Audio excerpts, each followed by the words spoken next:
El precio de la arrogancia. La heredera silenciosa. Suscríbete al canal, dale un buen me gusta y comenta si crees que la justicia siempre llega. Gancho inicial. El martillo de la venganza. El martillo del juez estaba a centímetros de golpear la madera, a punto de sellar un veredicto que destrozaría la vida de una mujer. Marco estaba allí, ajustándose su traje de 5.000 euros, sonriendo con desprecio a su esposa, Elena. Él la había despojado de su dignidad, de su hogar, y estaba a instantes de arrebatarle a su hijo. Se inclinó y le susurró que ella no era nada, solo una mujer patética y arruinada a la que él había rescatado de la miseria. Marco creía ser el hombre más listo de la sala. Se equivocaba.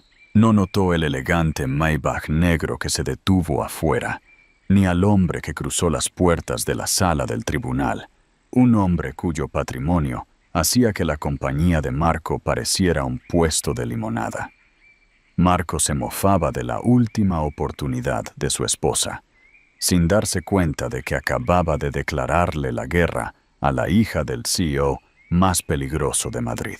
El aire dentro de la sala 304 de los juzgados de lo civil, de Plaza de Castilla, olía a café rancio y a colonia agresiva. Era el aroma de la desesperación, mezclado con el regusto metálico de abogados caros que facturaban por minuto. Marco Torres estaba sentado en la mesa del demandante, luciendo la viva imagen del éxito corporativo. Su traje brión y color carbón estaba perfectamente entallado, gritando poder. Revisó su Rolex Submariner, dejando escapar un suspiro exagerado, lo suficientemente fuerte como para que la taquígrafa levantara la vista. Estaba aburrido. Destrozar a su esposa estaba tomando más tiempo de lo que había previsto, y tenía hora para tomar el té en el club de golf Puerta de Hierro a las 2. Al otro lado del pasillo, Elena Torres parecía un fantasma. Llevaba una chaqueta de punto gris que había conocido tiempos mejores, sus manos apretadas fuertemente en su regazo para evitar que temblaran. Parecía pequeña, derrotada, y exactamente como Marco quería que se viera. Inestable. Señoría, bramó el abogado de Marco, un tiburón llamado licenciado Ricardo Soler. Soler era el abogado que contratabas cuando no solo querías ganar, sino que querías salar la tierra para que nada pudiera volver a crecer allí. Hemos establecido que la señora Torres no tiene ingresos estables, no tiene residencia permanente y tiene un historial de lo que solo puede describirse como volatilidad emocional. Mi cliente, el señor Torres, es el director financiero de Tecóptima. Él puede ofrecer estabilidad. Él puede ofrecer un futuro. El juez Navarro, un hombre severo con gafas gruesas, miró a Elena. Señora Torres, ¿tiene usted un abogado presente o alguna prueba que contradiga la declaración financiera presentada por su esposo? Elena se puso de pie lentamente. Su voz era apenas un susurro. No, señoría. Yo no pude pagar los honorarios del licenciado Soler. Marco disimuló una carcajada con una tos. Se inclinó, susurrando a Soler. Mírala. Patética. Va a llorar en un minuto. Soler sonrió, sin levantar la vista de sus notas. Déjala. Nos beneficia más. La humillación había sido calculada. Durante los últimos 6 meses, Marco había cortado sistemáticamente su acceso a sus cuentas conjuntas. Había cancelado sus tarjetas de crédito mientras ella estaba en el supermercado. Había difundido rumores entre su círculo social, el círculo al que él la había introducido, de que ella estaba bebiendo de nuevo, que estaba sufriendo una crisis. La había aislado por completo. Señora Torres, dijo el juez Navarro, perdiendo la paciencia. Esta es la audiencia final. Si no puede demostrar solvencia económica, No tengo más remedio que otorgar la custodia total de su hijo, Leo, al señor Torres, junto con la vivienda conyugal. Se le concederá un régimen de visitas supervisadas cada 2 fines de semana. Supervisadas, como si fuera una criminal. Por favor, señoría, dijo Elena, su voz temblando, pero clara. Marco, el señor Torres. Él vació los ahorros. Me bloqueó las cuentas. Yo ayudé a construir su carrera. Yo lo apoyé cuando era un analista junior. Solo necesito tiempo. Marco se puso de pie, abotonándose la chaqueta. No pidió permiso para hablar. Simplemente tomó la palabra. Señoría, con el debido respeto, mi esposa está delirando. Ella afirma que me ayudó. Ella era una camarera cuando la conocí. La saqué de un bar de tapas en el barrio de La Latina y le di un ático en el barrio de Salamanca. Intenté darle el mundo, pero es una desagradecida y, francamente, es una carga para mis recursos. Se giró para mirar directamente a Elena. Sus ojos eran fríos, tiburones muertos, nadando en agua azul. «Acéptalo, Elena», dijo, lo suficientemente alto para que se escuchara en la fila de atrás. «Eres una obra de caridad. Siempre lo fuiste. Tienes suerte de que te haya mantenido a mi lado tanto tiempo. Pero he terminado de pagar por un peso muerto». La sala se quedó en silencio. Incluso la taquígrafa hizo una pausa. Fue una evisceración pública y brutal. Elena miró hacia la mesa. Finalmente, una lágrima se escapó, surcando el maquillaje barato que llevaba. Marco sintió una oleada de triunfo. Eso era todo. El golpe de gracia. «Si no hay más objeciones», comenzó el juez Navarro, levantando el martillo. «Estoy preparado para dictar sentencia». «¡Alto!» «Espere», dijo Elena. No fue una súplica, fue una orden. Marco parpadeó. No había oído ese tono en su voz en años. No desde el principio. «Tengo un testigo», dijo Elena. Levantó la vista y, por primera vez ese día, sus ojos no estaban húmedos. Estaban ardiendo. «Se está retrasando un poco. Tráfico desde el aeropuerto». Marco se rió a carcajadas. «¿Un testigo? ¿Quién, Elena? ¿Tu gerente del bar? ¿Algún vagabundo que conociste en el metro? Esto es un tribunal de justicia, no un reality show. Está perdiendo el tiempo del juez». «Señor Soler», dijo el juez, molesto, ¿tiene la defensa una lista de testigos?» «Ella no presentó nada, señoría», dijo Soler, poniéndose de pie. «Esto es una táctica dilatoria, un último intento desesperado». «No es una táctica dilatoria», dijo Elena, ganando fuerza en la voz. Metió la mano en su desgastado bolso de tela y sacó un teléfono móvil. No era el iPhone agrietado que Marco sabía que tenía. Era un teléfono desechable, pero no estaba marcando. Solo lo estaba sosteniendo. «Dice que está en el ascensor». «¿Quién está en el ascensor?», se mofó Marco, inclinándose sobre la barandilla. «¿Tu nuevo novio? ¿Encontraste un conductor de autobús que se apiade de ti?» Elena miró a Marco. Una extraña y aterradora calma se instaló en su rostro. «No, Marco. Mi padre». Marco se congeló por un segundo. Luego estalló en carcajadas. El sonido rebotó en los techos altos. «¿Tu padre? Me dijiste que tu padre era un mecánico inútil que se fue cuando tenías 6 años. ¿Qué va a hacer? ¿Arreglarme el coche a cambio de una pensión alimenticia?» Se giró hacia la galería, sonriendo, buscando validación para su chiste. Pero la risa se le murió en la garganta, porque las pesadas puertas de roble en la parte trasera de la sala no se abrieron sin más. Fueron empujadas por 2 hombres de traje oscuro con auriculares. Seguridad. La atmósfera en la sala cambió instantáneamente. La presión del aire pareció bajar. Por las puertas entró un hombre. Tenía 60 y tantos, con cabello plateado peinado hacia atrás y un rostro tallado en granito. Llevaba un traje de 3 piezas azul marino que costaba más que el coche de Marco. Caminaba con un bastón, no por debilidad, sino como si el bastón fuera un arma que aún no elegía usar. El silencio fue absoluto. El hombre caminó por el pasillo central, sus zapatos de vestir haciendo clic rítmicamente en el suelo. No miró al juez, no miró a los abogados, solo miró a Marco. Marco sintió una gota de sudor rodar por su espalda. Conocía esa cara. Había visto esa cara en la portada de Forbes España.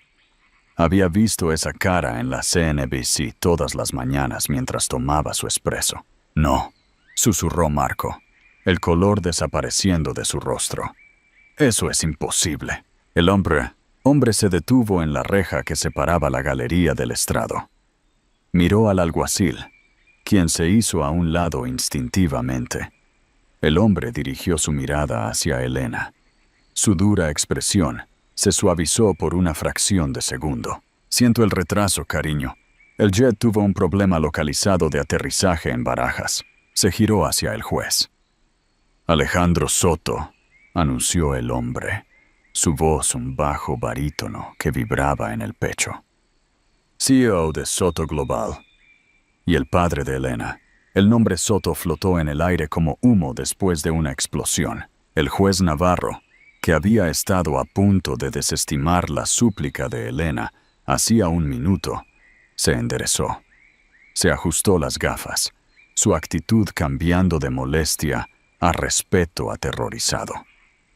Todos en el sistema legal de Madrid sabían quién era Alejandro Soto.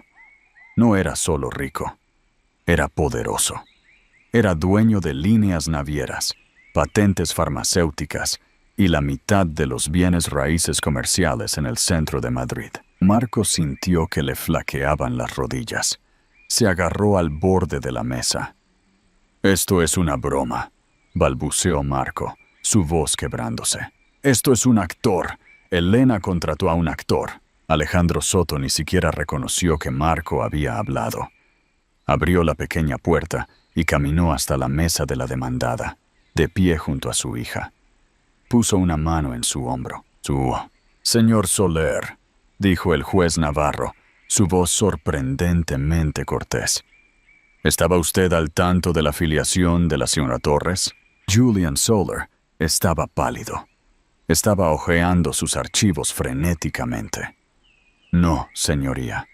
Esto nunca fue revelado durante el proceso de descubrimiento». Objetamos a este testigo sorpresa.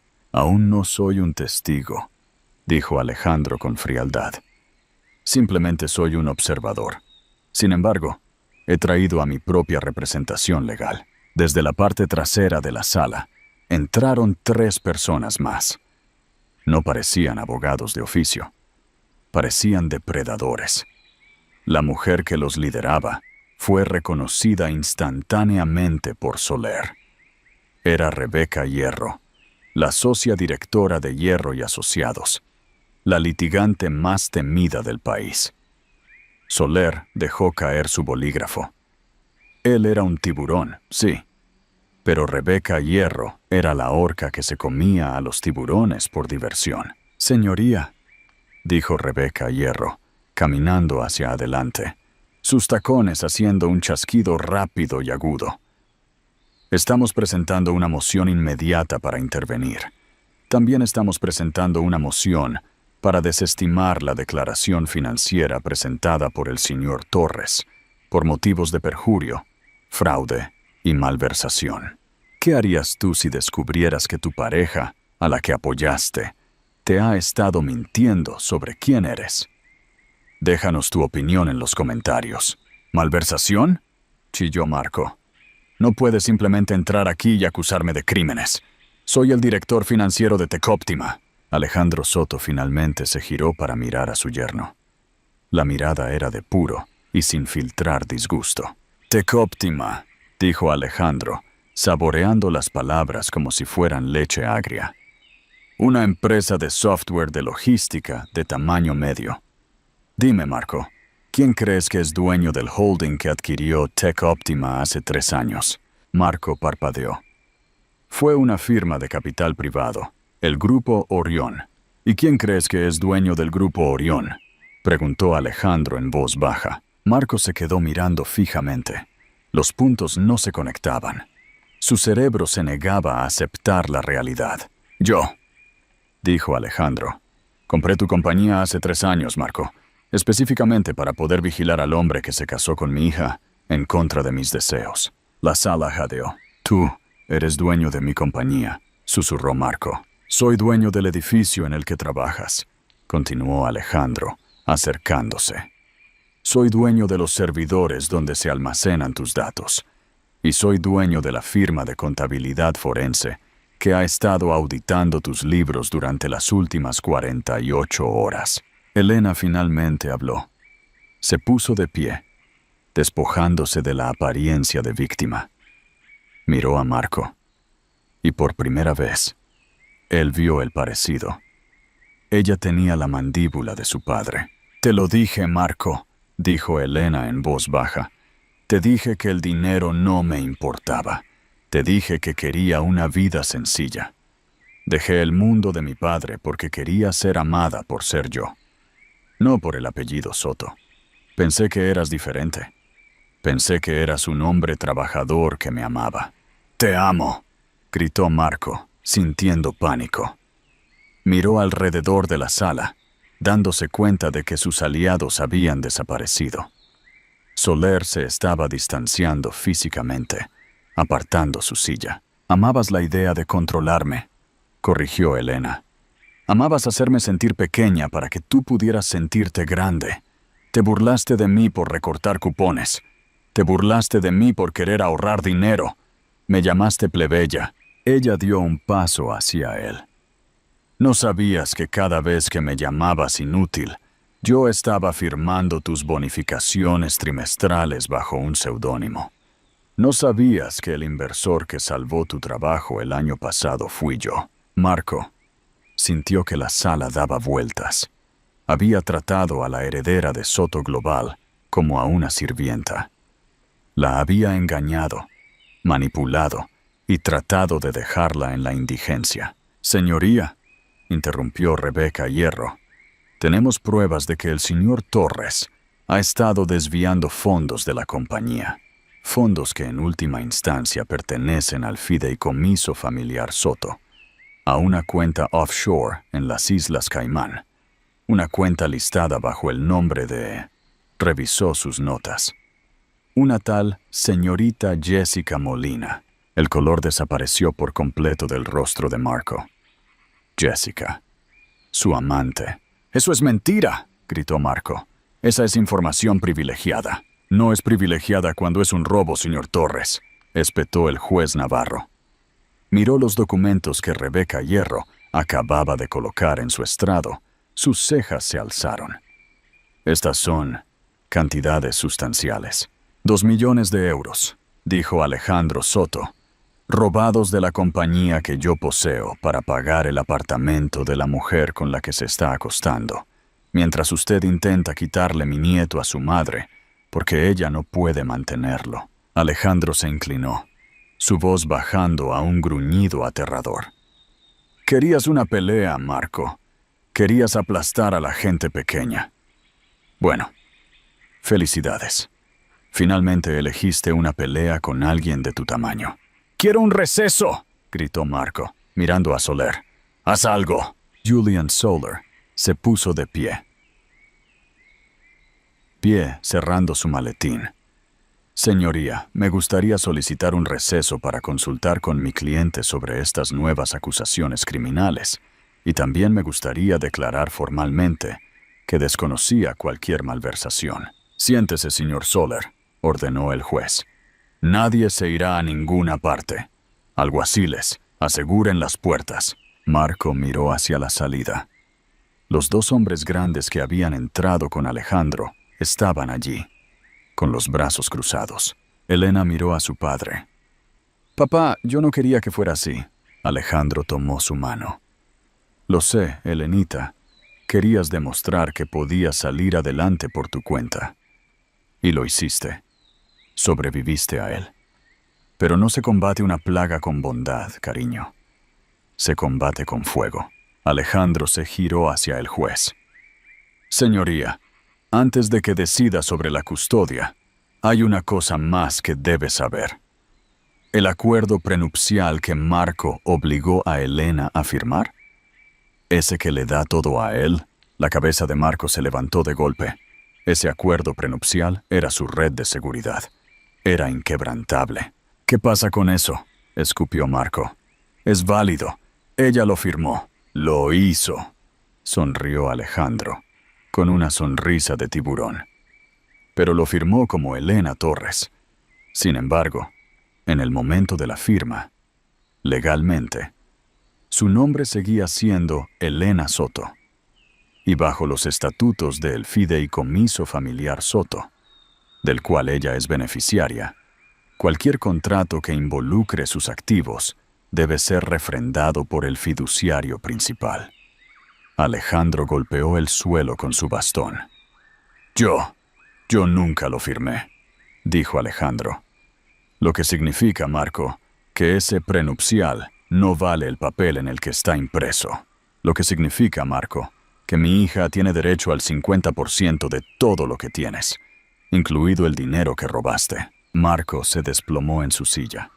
El silencio en la sala era ensordecedor. Se había burlado de la última oportunidad de su esposa. Ahora estaba viendo su propio final, pero la pesadilla solo estaba comenzando, porque las puertas se abrieron de nuevo. Y esta vez no fue un abogado, fue la policía. Los dos agentes que entraron no eran patrulleros. Llevaban las placas doradas de la Brigada de Casos Mayores. Liderándolos estaba el detective Tomás Bravo, un hombre que parecía haber visto todas las variedades de granujas de cuello blanco que Madrid tenía para ofrecer, y no estaba impresionado por ninguno de ellos. ¿Marco Torres?, preguntó Bravo, aunque no era realmente una pregunta. Levantó una orden. Está usted arrestado por fraude electrónico, hurto mayor y malversación corporativa. Marco se quedó congelado. Su cerebro estaba fallando, tratando de reconciliar la realidad de su mañana. Café, traje, planes de golf, con la realidad de este momento. Esto es una locura, espetó Marco, retrocediendo hasta que sus piernas golpearon la silla del acusado. No pueden arrestarme aquí. Este es un procedimiento civil. Juez, dígales. El juez Navarro miró desde el estrado, cerrando lentamente la carpeta frente a él. Señor Torres, las órdenes criminales anulan las audiencias civiles. Si ha cometido crímenes dentro de mi jurisdicción, los oficiales de la corte ayudarán a los detectives. No he cometido ningún crimen, gritó Marco, su voz rompiéndose en un gemido agudo. Señaló con un dedo tembloroso a Alejandro Soto. Es él. Él está haciendo esto. Me está inculpando porque no le caigo bien. Alejandro no se movió. Se quedó de pie junto a Elena como una estatua, sus manos posadas en la cabeza de su bastón. Miró a Marco con una mezcla de lástima y aburrimiento. Señor Torres, dijo el detective Bravo, cruzando la reja. Sacó un par de esposas de su cinturón. El metal hizo clic de manera ominosa. Tenemos los registros bancarios, tenemos los registros IP de su servidor privado, y tenemos el testimonio de su asociada, la señora Jessica Molina. Marco dejó de respirar. Jessica fue recogida hace una hora en el aeropuerto Adolfo Suárez Madrid-Barajas, dijo Bravo, haciendo girar a Marco y tirando bruscamente de sus brazos detrás de su espalda. Estaba tratando de abordar un vuelo a Niza con una maleta llena de bonos al portador. Estaba muy ansiosa por llegar a un acuerdo. La sala observó en silencio atónito cómo el frío acero se cerraba alrededor de las muñecas de Marco. El hombre que había entrado actuando como un rey ahora estaba encorvado. Su chaqueta de traje cara abultada torpemente. «¡Julián!», gritó Marco a su abogado. «¡Haz algo! ¡Deténlos!». Julián Soler ya estaba empacando su maletín. No miró a Marco. Miró a Rebeca Hierro, la abogada de Alejandro. Me retiraré como abogado, con efecto inmediato. No puedo representar a un cliente que financia su defensa con capital robado. ¡Cobarde!, gritó Marco mientras los detectives lo empujaban hacia el pasillo. ¡Te pagué! Con mi dinero, corrigió Alejandro con calma. Mientras sacaban a Marco del estrado, pasó junto a Elena. Se detuvo, clavando los talones, obligando a los detectives a hacer una pausa. La miró, sus ojos salvajes, buscando a la mujer débil que había intimidado durante años. Estaba buscando a la Elena, que se disculpaba cuando él derramaba su bebida. ¡Elena!, jadeó. Elena, diles que se detengan. Piensa en Leo. No quieres a su padre en prisión. Por favor, puedo arreglar esto. Podemos hablar. Elena lo miró. Por primera vez en su matrimonio, ella lo miró por encima del hombro. No físicamente, sino espiritualmente. Estoy pensando en Leo, dijo Elena, su voz firme y fría. Por eso dejo que te lleven. No quiero que mi hijo sea criado por un ladrón que cree que puede comprar a la gente. Yo te hice, siseó Marco, mostrando su verdadero rostro por última vez. No eras nada. Yo era feliz, dijo Elena, y ahora lo seré de nuevo. El detective Bravo empujó a Marco hacia adelante. ¡Vámonos, tipo duro! Mientras las puertas dobles se abrían al pasillo, el estallido de cámaras irrumpió. Alejandro Soto no solo había traído abogados, había avisado a la prensa. El pasillo estaba lleno de reporteros de El País, El Mundo y todas las cadenas de noticias locales. Señor Torres, es cierto que malversó millones de la familia de su esposa. Señor Torres, sonría para la cámara. Marco bajó la cabeza, tratando de esconderse. Pero era demasiado tarde. La imagen del arrogante director financiero, esposado, ya se estaba transmitiendo a los satélites. De vuelta en la sala del tribunal, volvió el silencio. El juez Navarro carraspeó. Miró a Elena con un respeto nuevo y aterrorizado. Señora Torres, o debería decir señora Soto, balbuceó el juez. Con respecto a la petición de custodia, dado el cambio en las circunstancias y el encarcelamiento del demandado, me gustaría la custodia única total, dijo Elena, sin derechos de visita hasta que se complete una evaluación psicológica. Concedido, dijo el juez al instante. El martillo bajó. Efecto inmediato. Se levanta la sesión. Elena soltó un aliento que sintió que había estado conteniendo durante 5 años.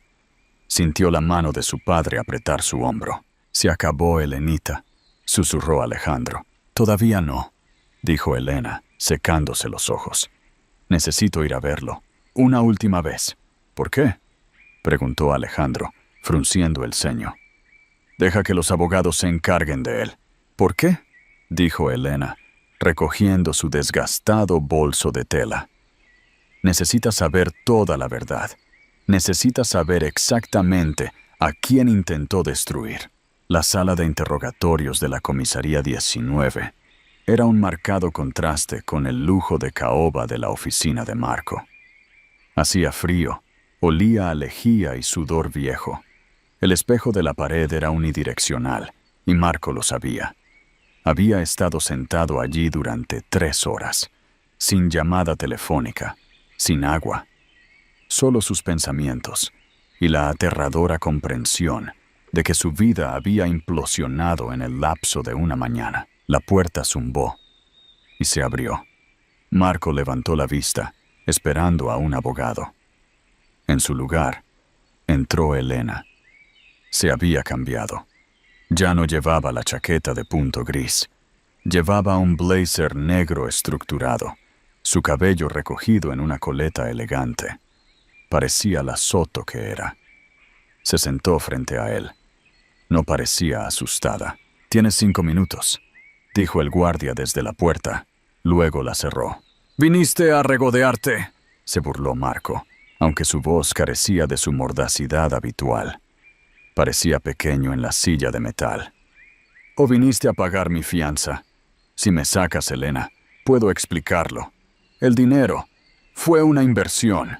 Jessica, ella me sedujo. Fue un error». Elena se rió. Fue un sonido seco y sin humor.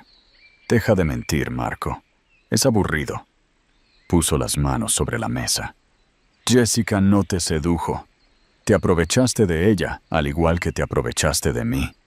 Buscas mujeres que crees que son débiles, mujeres a las que puedes deslumbrar con dinero y estatus. Yo te di una vida». Marco golpeó la mano sobre la mesa, las esposas tintineando. «Eras una camarera. Te llevé a París. Te compré diamantes. Me compraste diamantes con el dinero de mi padre», corrigió Elena. «¿Quieres saber la verdad, Marco? ¿Quieres saber por qué nunca te dije quién era?» Marco la miró fijamente, su mandíbula trabajando. «Porque estabas avergonzada. Sabías que no estabas a la altura de tu padre. Así que te escapaste y jugaste a ser la chica pobre». «No», dijo Elena en voz baja. «Me escapé porque en mi mundo todos usan una máscara. Todos quieren algo. Yo quería encontrar a alguien que amara a Elena, no a la heredera Soto.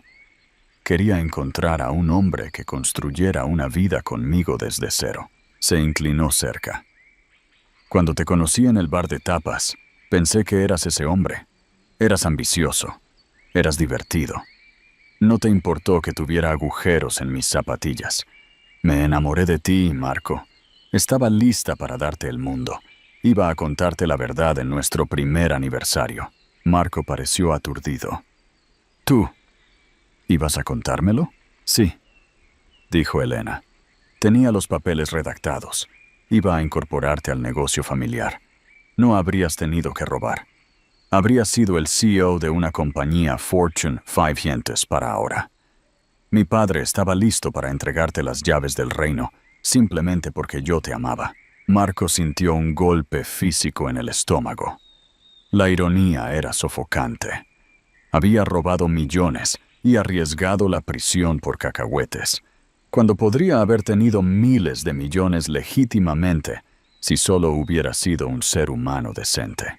«Pero luego», continuó Elena, sus ojos endureciéndose, «cambiaste. Tan pronto como obtuviste ese primer ascenso en Tech Optima, comenzaste a tratarme como un accesorio.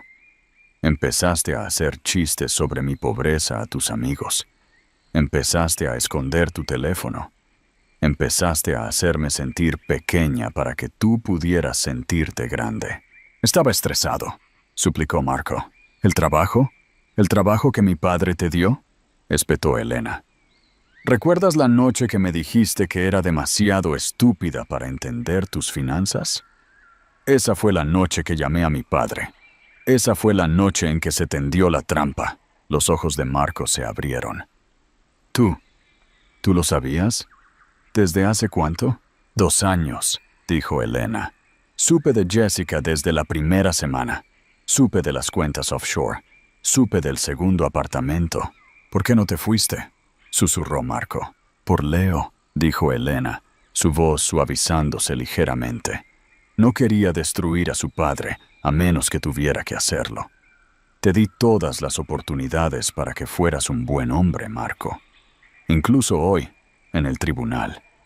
Si hubieras mostrado una pizca de misericordia, si hubieras aceptado la custodia compartida, si no hubieras intentado humillarme, podría haberte dejado ir con un divorcio discreto.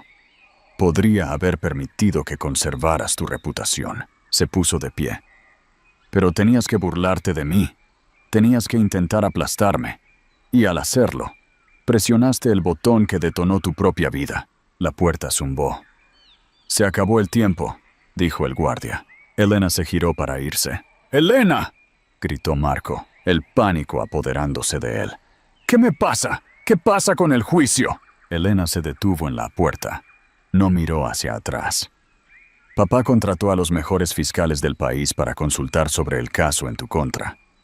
Jessica ya entregó el libro de contabilidad, donde detallaste cada transacción ilegal. Te enfrentas a 15 a 20 años, Marco. ¡15 años!, sollozó Marco. ¡No puedo ir a prisión! ¡Elena, por favor! Debiste haber pensado en eso antes de llamar a tu esposa una obra de caridad, dijo ella. Salió. La pesada puerta de metal se cerró de golpe, sellando a Marco en un silencio que era absoluto. Fuera de la comisaría, Alejandro estaba esperando junto al Maybach. Le abrió la puerta. ¿Conseguiste lo que necesitabas?, preguntó suavemente. Elena respiró hondo el aire fresco de la ciudad. Por primera vez en años, el aire no se sentía pesado. Se sentía como una posibilidad. Sí, dijo ella. He terminado con el pasado. Bien, dijo Alejandro, señalando el coche. Porque tenemos una reunión. La junta directiva de Tech Optima se reúne dentro de 1 hora. ¿Por qué me necesitan allí?, preguntó Elena, confundida. Alejandro sonrió. Una sonrisa genuina y cálida.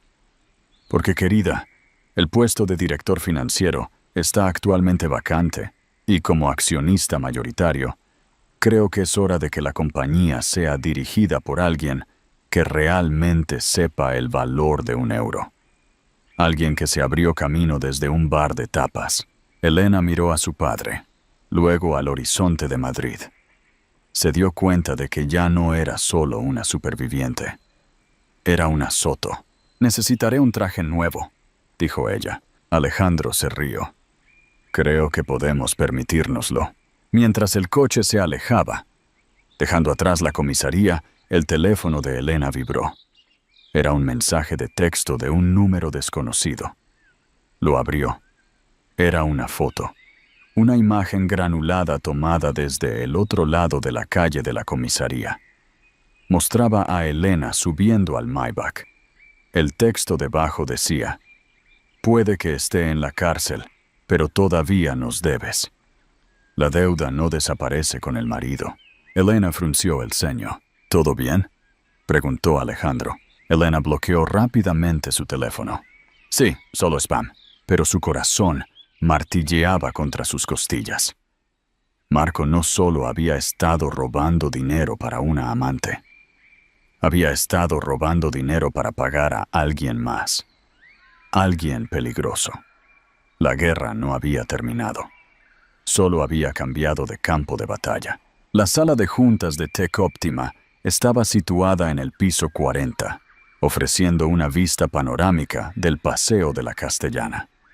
Era una vista que Marco a menudo publicaba en Instagram, con leyendas como «trabajando duro» y «construyendo imperios». Ahora, Elena se sentó a la cabecera de la mesa, la silla de cuero sintiéndose fría y desconocida. Alrededor de la mesa se sentaron 12 miembros de la junta, hombres y mujeres que se habían reído de los chistes de Marco sobre su esposa plebeya en las galas de la empresa. Ahora no se atrevían a mirarla a los ojos. «Aclaremos una cosa», dijo Elena, su voz cortando el silencio. No gritó. Usó el mismo tono que solía usar al cortar a un cliente borracho en el bar de tapas. Era un tono que no admitía discusión. No estoy aquí porque mi apellido sea Soto.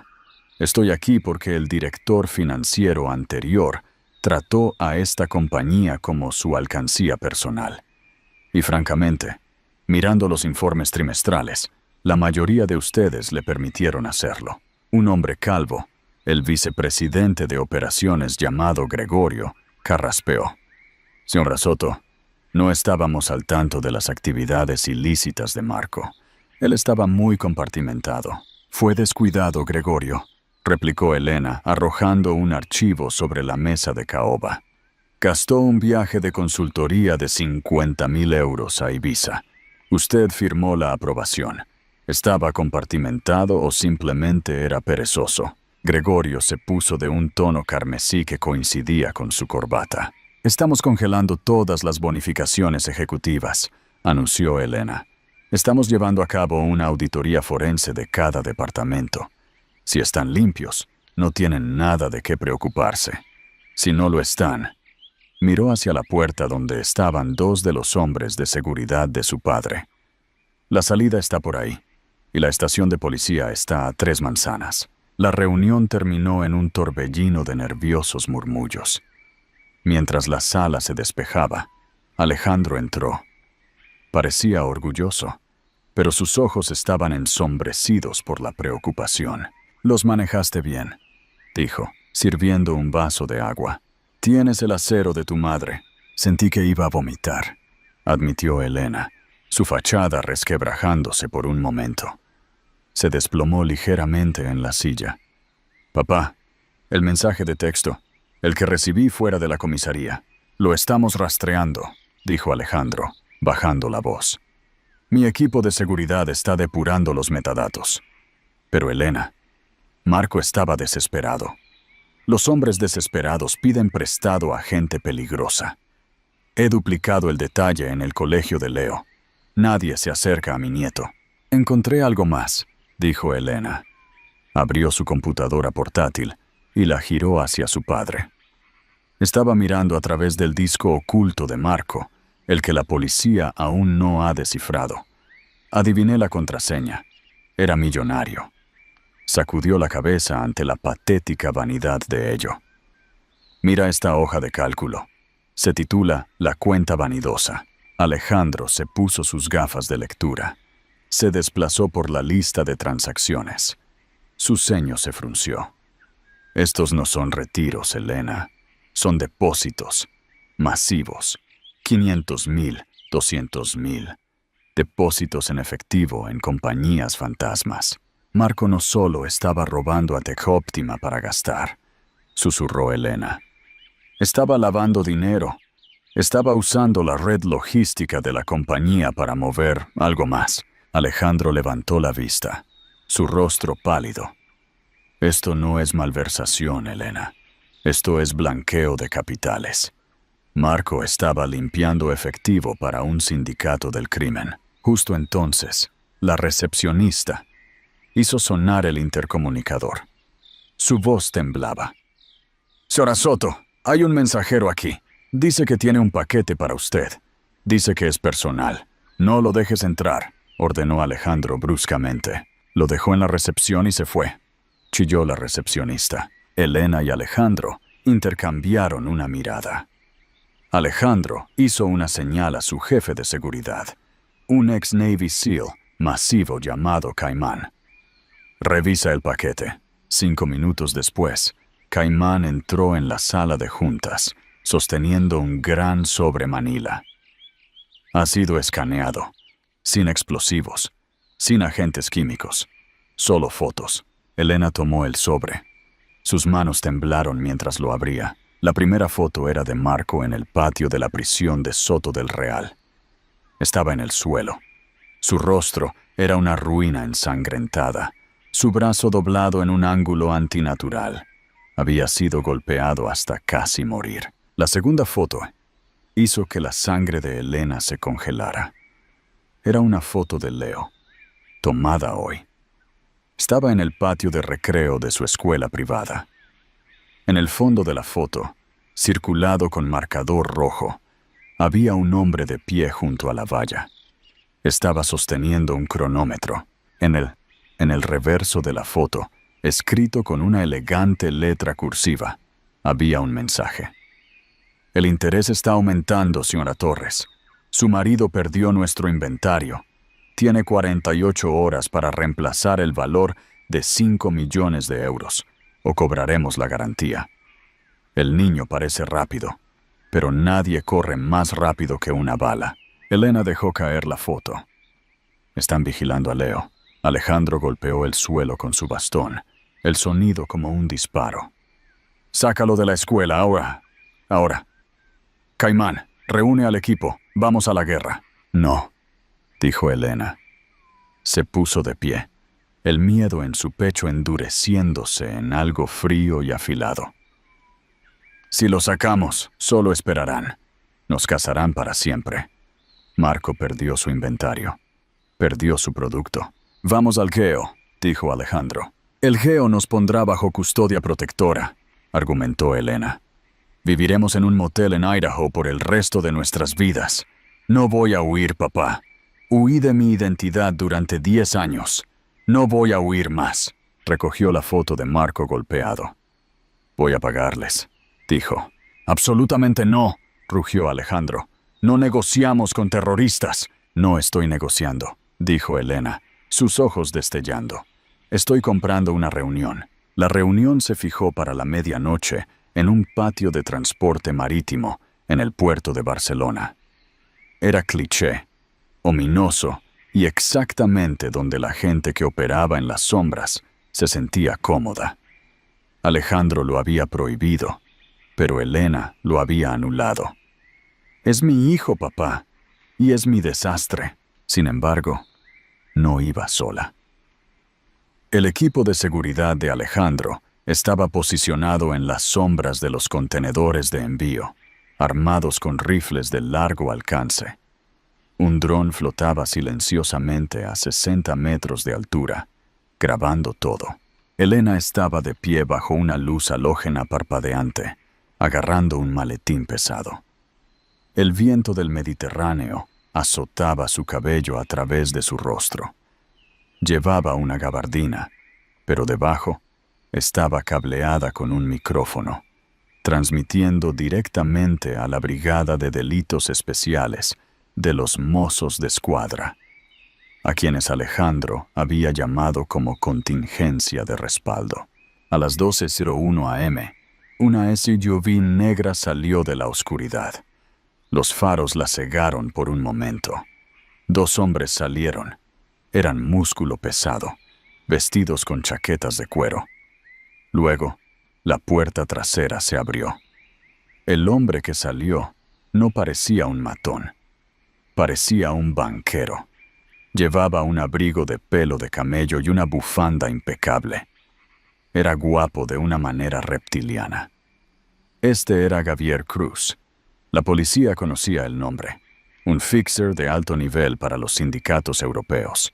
Un hombre que no existía en el papel. Cruz sonrió, mostrando dientes demasiado blancos. Señora Torres, ¿o es señora Soto ahora? Es difícil mantenerse al día con los tabloides. Es Soto, dijo Elena, su voz firme. Y tengo su dinero. Arrojó el maletín sobre el pavimento mojado. Se deslizó hasta detenerse a los pies de Cruz. Uno de los secuaces lo abrió. Estaba lleno de fajos de billetes de 100 euros. 5 millones de euros. Cuéntalo, dijo Elena. Está todo ahí. Cruz se rió entre dientes. No miró el dinero. Miró a Elena. Usted no entiende, Elena. ¿Puedo llamarte Elena? Los 5 millones eran el principal. Pero Marco, el pobre y estúpido Marco, nos causó muchos inconvenientes.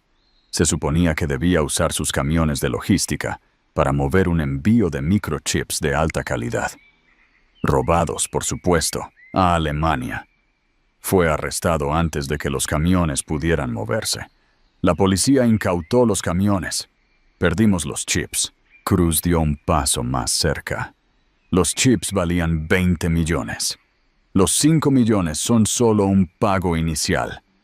No tengo 20 millones en efectivo, mintió Elena. No, ronroneó Cruz. Pero tu padre sí. Y tú tienes acceso a las rutas marítimas de Soto Global. Aquí está el nuevo trato. Eres la CEO de Tech Optima ahora. Utilizarás tu compañía para reemplazar nuestra red de transporte. Moverás nuestro producto. Si lo haces, la deuda se perdona. Si no, sacó un teléfono de su bolsillo y le mostró una transmisión de video en vivo.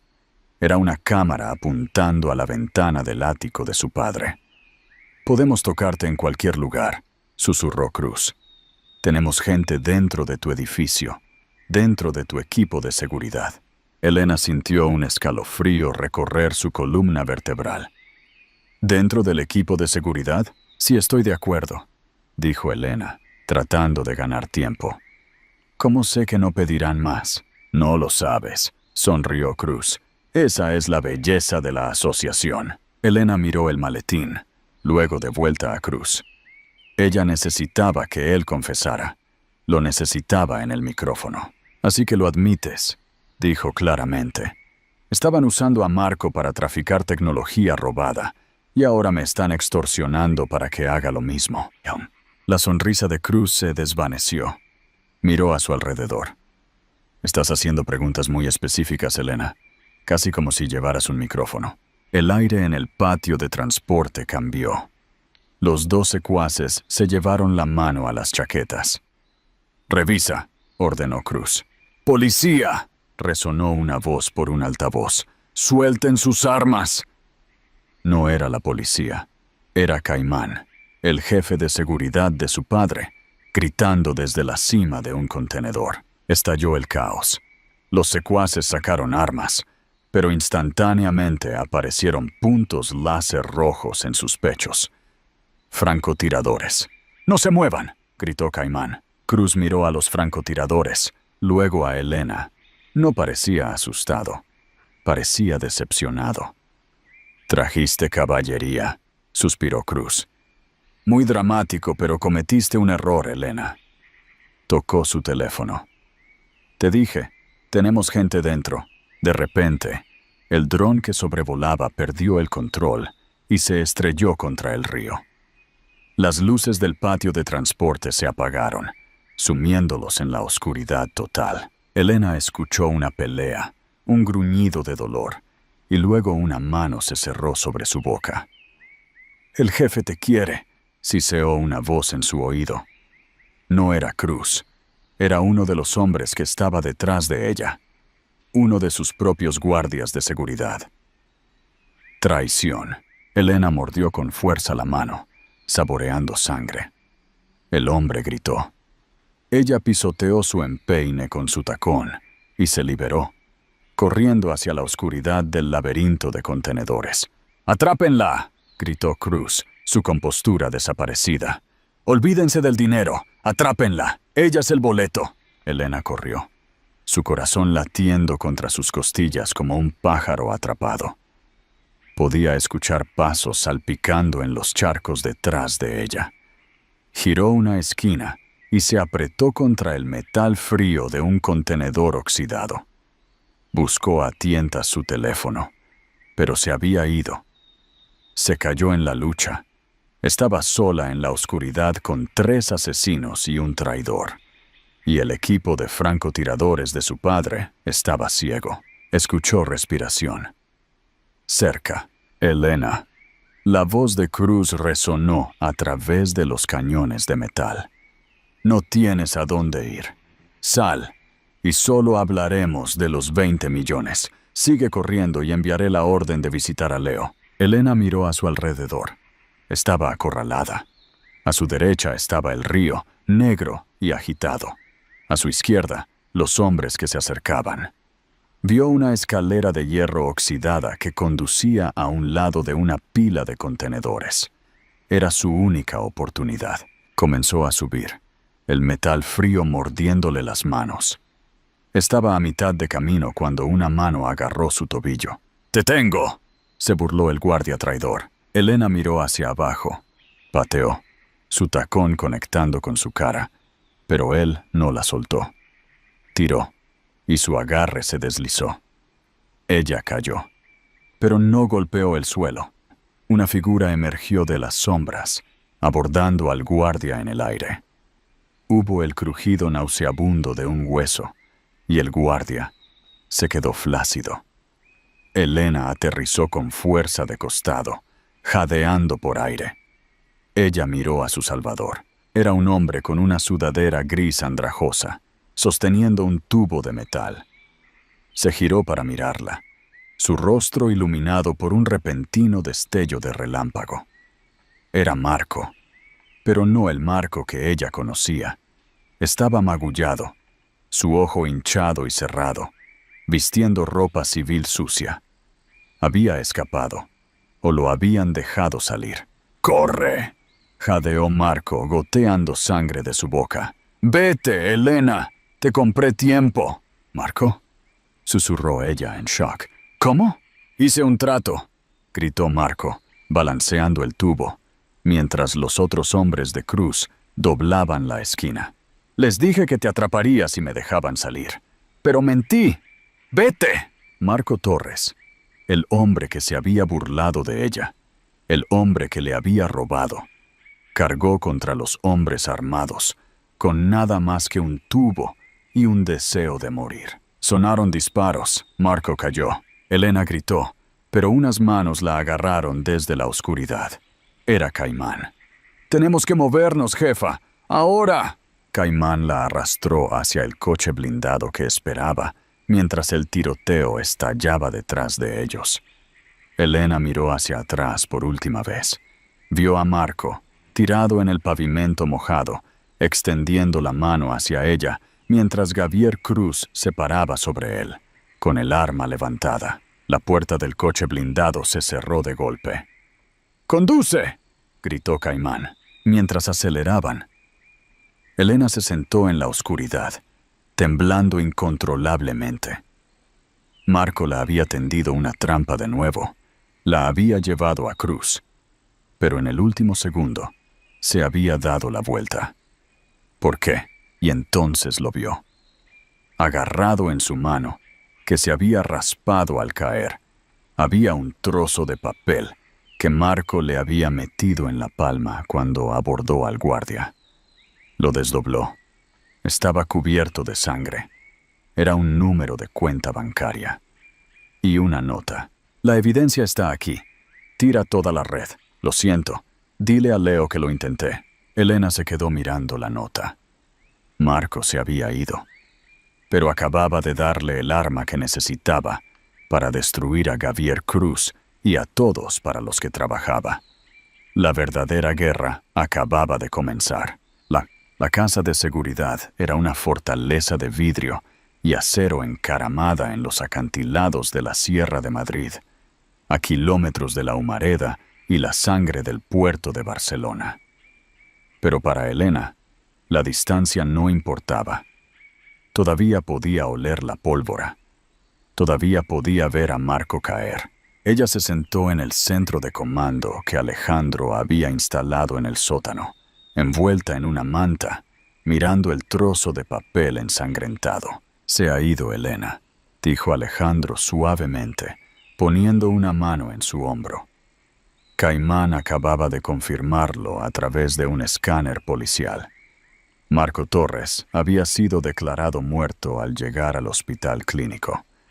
Múltiples heridas de bala. Elena no lloró. Las lágrimas vendrían después. En este momento, solo había una necesidad fría y ardiente de terminar lo que él había comenzado. «Me dio esto», dijo Elena, alisando la nota arrugada. Dijo que derriba la red. Ella escribió el número de cuenta en el terminal. No era una cuenta bancaria. Era una dirección IP. Un enlace directo a un servidor privado. «Está encriptado», dijo Caimán, mirando la pared de código. «Grado militar. Podría tomar semanas forzarlo». «No tenemos semanas», dijo Elena. «Cruz sabe que lo tengo. Estará liquidando activos, quemando archivos y desapareciendo. Si se va del país, nunca lo atraparemos». Ella miró el prompt de la contraseña. «Pista. ¿Dónde empezamos?» «El bar de tapas», susurró Elena. Escribió bar La Latina. Acceso denegado. Ella frunció el ceño. El parque. Acceso denegado. Cerró los ojos, tratando de pensar como Marco. No el monstruo en el que se había convertido, sino el hombre que era cuando escribió este código. El hombre que acababa de morir para salvarla. «¿Dónde empezamos?», murmuró. «No yo y él y su ambición». Ella escribió. «Tribunal». La pantalla parpadeó en verde. Ceso concedido. Los archivos comenzaron a poblar la pantalla. Miles de ellos. No era solo un libro de contabilidad. Era una grabación. Marco había espiado su propia oficina. Había archivos de audio de Javier Cruz amenazándolo. Había archivos de video de Cruz reuniéndose con funcionarios corruptos de la autoridad portuaria. Había registros de transferencias bancarias que vinculaban al grupo Orión con redes de trata de personas en Europa del Este. «Dios mío», susurró Alejandro, leyendo los encabezados. Esto conecta a Cruz con la mitad del crimen organizado de la Costa del Sol. Marco estaba construyendo una póliza de seguro. Estaba atrapado. Se dio cuenta Elena. Empezó a robar porque era codicioso, pero luego ellos lo poseyeron. Estaba reuniendo pruebas para intentar comprar su salida. Necesitamos enviar esto al GEO inmediatamente, dijo Alejandro, alcanzando la línea segura. No. Elena lo detuvo. Cruz tiene gente en la brigada. Se jactó de ello. Si enviamos esto digitalmente, podría ser borrado antes de que llegue al director. Entonces, ¿qué hacemos?, preguntó Caimán. No podemos quedarnos sentados. Elena se puso de pie. El temblor se había detenido. En su lugar había una resolución aterradora. Miró la hora. Hoy es la reunión anual de accionistas de Tecóptima, dijo Elena. Se celebra en el Palacio de Congresos de Valencia. Se transmite en vivo a los mercados globales. Elena, no, advirtió Alejandro. Es demasiado peligroso. Cruz estará mirando. Lo sé, dijo Elena, girándose hacia su padre. Cuento con ello. Quiero que venga por mí, porque esta vez no voy a huir. Se te dirigió a Caimán. Prepara el coche y llama a la prensa. Diles que la nueva CEO de Tecóptima tiene un anuncio que cambiará la industria para siempre. El Palacio de Congresos estaba abarrotado. La noticia de la muerte de Marco Torres, reportada como un atraco de coche fallido, solo había alimentado el frenesí mediático. El mundo quería ver a la viuda afligida, la heredera secreta, la mujer que había sobrevivido a un escándalo y una tragedia en 48 horas. Elena subió al escenario. Llevaba blanco, un marcado contraste con la ropa de luto negra que todos esperaban. Parecía un ángel vengador.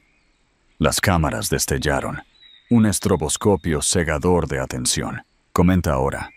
¿Crees que ella podrá derrocar a la red criminal en público? Señoras y señores, comenzó Elena, su voz amplificada en el enorme salón. Vinieron aquí para escuchar sobre las ganancias trimestrales. Vinieron a escuchar sobre el futuro de la logística. Miró directamente a la cámara central. Pero hoy vamos a hablar sobre el costo de hacer negocios. En la parte trasera de la sala, de pie cerca de la salida, Javier Cruz observaba.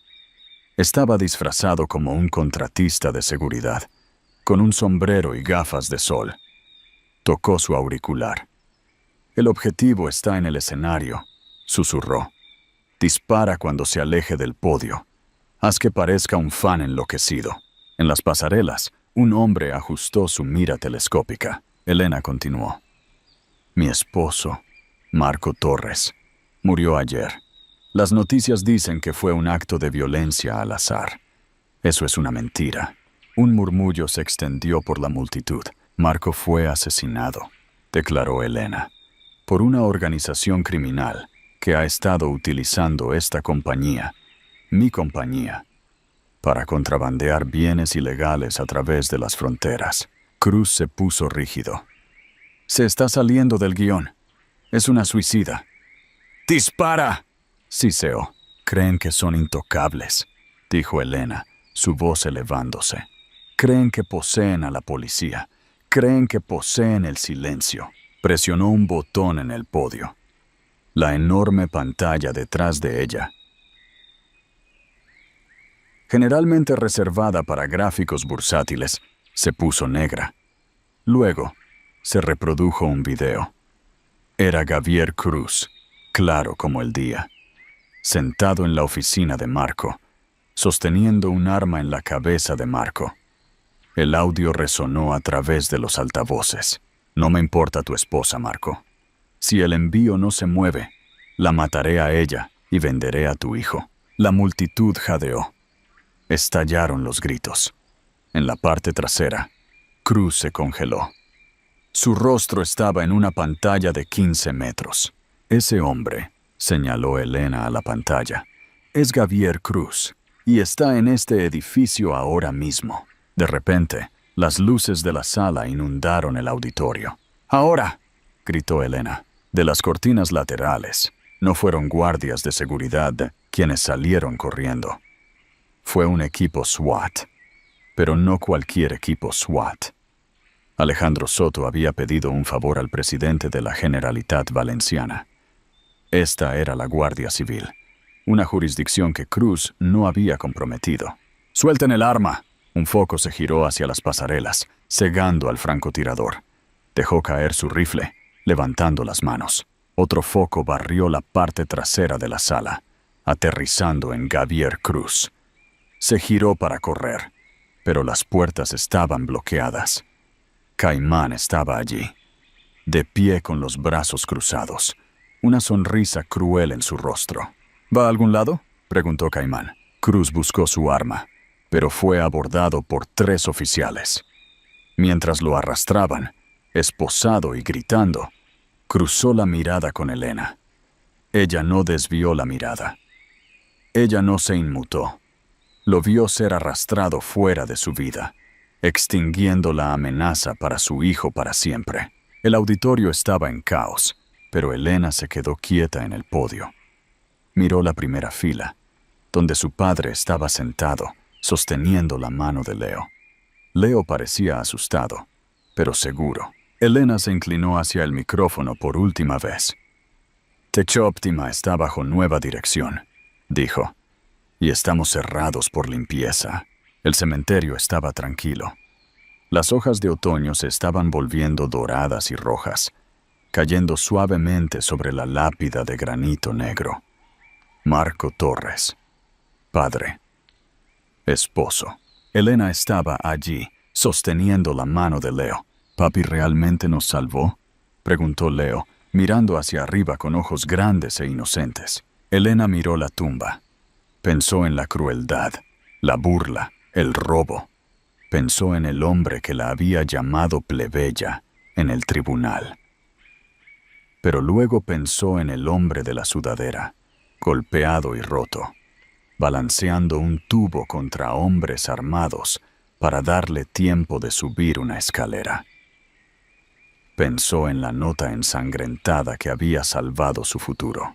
Marco fue un villano, pero en sus segundos finales había elegido ser un padre. «Sí, Leo», dijo Elena, apretando su mano. «Cometió muchos errores, pero al final nos salvó». Ella colocó una sola rosa blanca en la piedra. «Vamos», dijo ella, dándole la espalda a la tumba. «El abuelo está esperando. Tenemos una compañía que dirigir». Se alejaron, dejando atrás la sombra del pasado. Un Maybach negro esperaba en la puerta. Elena ayudó a su hijo a entrar. Luego hizo una pausa para mirar hacia el horizonte de la ciudad. Ella había entrado en esa ciudad como una camarera. Había sobrevivido como una víctima. Ahora era dueña de ella como una reina. El motor ronroneó y se alejaron hacia la luz. Conclusión. Llevan parada. A la acción. Y esa es la historia de cómo la arrogancia de un hombre se convirtió en su ruina, y cómo el silencio de una mujer ocultó un poder que él nunca esperó. Elena demostró que la verdadera fuerza no se trata de lo fuerte que gritas en un tribunal, sino de lo que estás dispuesta a hacer para proteger a las personas que amas. Marco aprendió demasiado tarde que cuando acorralas a alguien, es mejor que estés seguro de que no tiene un padre multimillonario y una columna vertebral de acero esperando en las sombras. No olvides suscribirte al canal y activar la campanita de notificaciones para que nunca te pierdas un giro. Si te gustó esta historia de justicia, dale me gusta al video y déjanos un comentario contándonos tu parte favorita. Gracias por mirar y te veo en la próxima historia.